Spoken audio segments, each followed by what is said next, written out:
The Journey to Egyptlosis. Never did time pass so rapidly or so happily as the days spent in the palace of the goddess. Although I met Leonie at the daily banquets and at our scientific discussions with the astronomers, naturalists, chemists, geologists, physicians and philosophers of Atvatabar, yet neither by look nor gesture did she betray the slightest memory of that ravishing scene in her garden only a few days before. Again and again I asked myself, was it possible that the calm and crowned goddess of the pantheon was a being that could feel thrilled with ordinary human ecstasy? Would I, most daring of men, ever be permitted to kiss that far-off mouth divine and not be slain by one dreadful glance of contempt?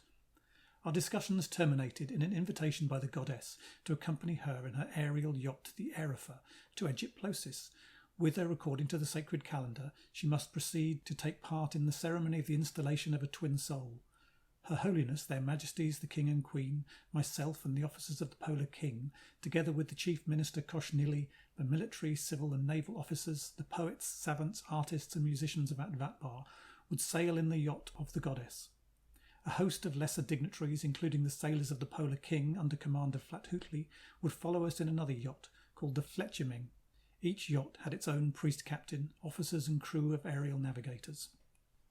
Each yacht consisted of a deck of fine woven cane, compact as steel, woven with great skill, with cabins, staterooms, etc. of the same material erected thereon, and high bamboo bulwarks to prevent the voyagers falling off the deck. The propelling apparatus consisted of two large wheels having numerous aerial fans that alternately beat backward and cut through the air as they oscillated on their axes. The wheels were supplemented by aeroplanes resembling huge outspreading wings, inclined at an angle, so that their forward rush upon the air supported the ship. They revolved with great rapidity, being driven by the accumulated force of 1,000 magnetic batteries, composed of dry metallic cells, especially designed for aerial navigation. Very little force was required to keep the vessel buoyed up in the air, owing to the diminished gravity. It was discovered that the rarer metals terrelium and aquilium developed in contact, without salts or acids, enormous currents of magnicity, without polarization or the development of gases. These metal cells would run without attention or maintenance, exerting magnetic action, and could be stopped or started any time without corrosion of metals or loss of energy, like the electric batteries on the outer sphere, but infinitely more powerful. Aerial navigation was one of the great institutions of Atvatabar, and the goddess's yacht was only one of many thousand aerial ships that carried passengers, mails and light freight to and from every part of the country. On such a machine as this, we proposed travelling a distance of 1,000 miles.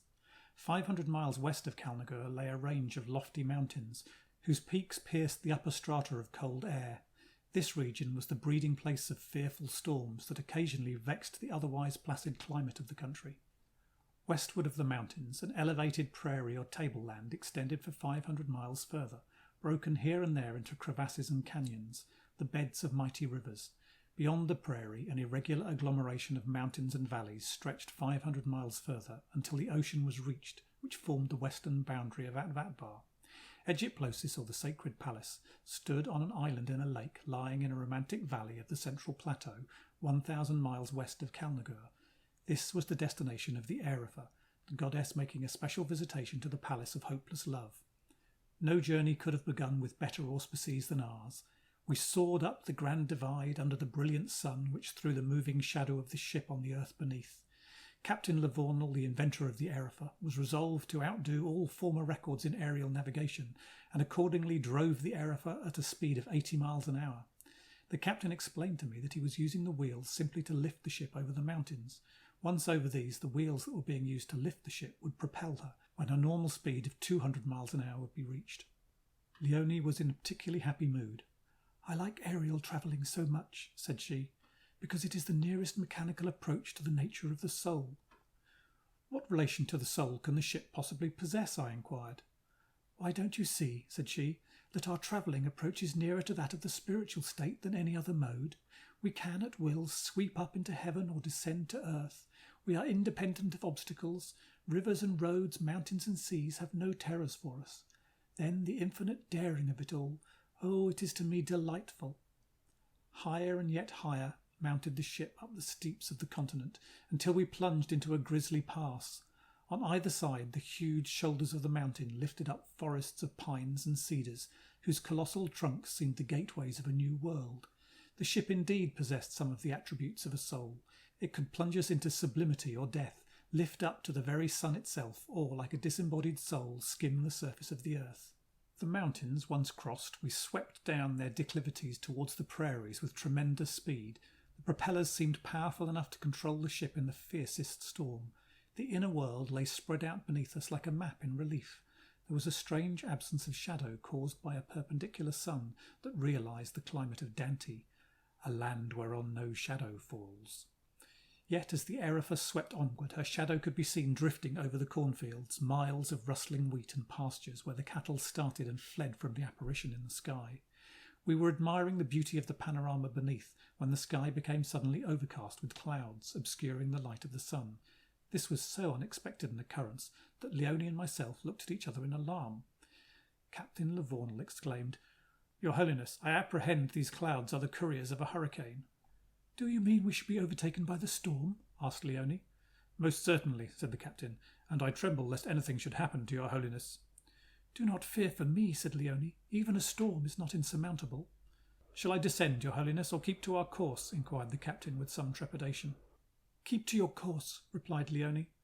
Just then a hollow booming was heard, and then a fierce explosion in which the darkened sky became enveloped in a sheet of flame. In a moment the cyclone struck the ship. Some of the terrified voyagers shrieked and others remained silent, but all held tightly onto the nearest thing they could get hold of. The ship lay at an angle of 45 degrees from the plane of the rotating storm, having been caught by the wind with a fearful shock, snapping several of the cables that bound cabins and decks together. Strangely enough, the ship did not become a wreck, but was blown off its course, the toy of the wind. We lost sight of the other ship containing the sailors, and could certainly only care for ourselves. The cyclone proved to be a storm 500 miles in diameter. The currents of air most remote from the centre did not sweep round in the same uniform plane. The entire circumference of wind was composed of two enormous waves, each system 750 miles in length and 4 miles in perpendicular height.